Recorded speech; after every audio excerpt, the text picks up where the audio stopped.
Okay, so in that example you saw a slightly more complex strumming pattern that builds on the rhythms that were covered in the previous lesson, but it also builds on the E9 chord shape that we looked at together. You could see me stretching up my little finger to the 9th fret of the E string, which would give me a 13th chord, which would give me an E13.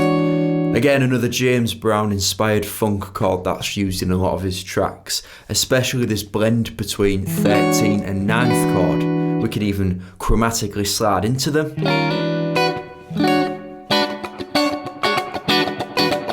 Sounds really funky when you start using those 16 strumming patterns.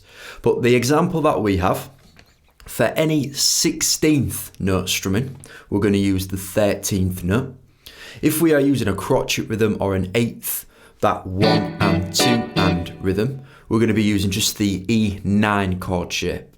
So you saw me start off the example with, that's a 16th strumming pattern on the 13th chord, and then just for one beat, one staccato muted chord where I'm releasing tension on the fretting hand, going to use just the 9th.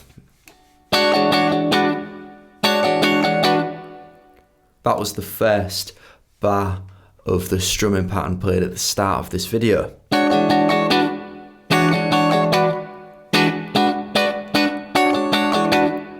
And again, 13th chord.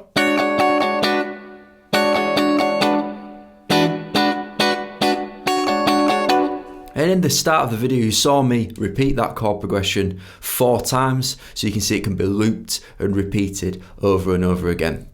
So let's check out that chord progression one more time, and then we'll have a look at some tips on how you can play it as accurately as possible.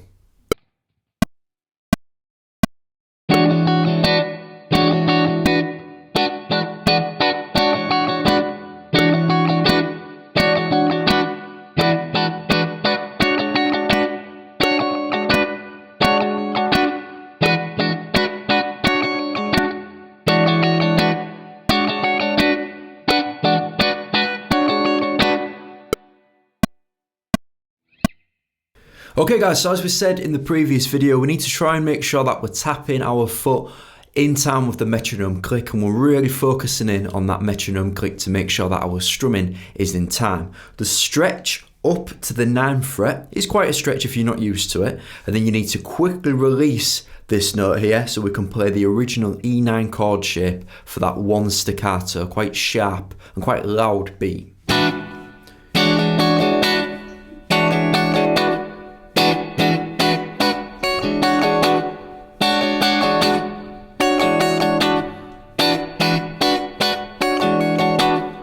And the only time I'm strumming up is when I'm doing a 16th note strumming pattern. If I'm doing the crotchet beat or the 8th, 1 and 2 and, I'm always strumming towards the floor, always strumming down, and I'm always using that muting technique of releasing tension on the strings of the fretting hand to make sure it gives that staccato-like effect. So, tap your foot in time with the metronome, have a look at these different rhythms as we're shifting through them in one chord progression, and we're also blending an E13 and then an E9 chord shape together as well.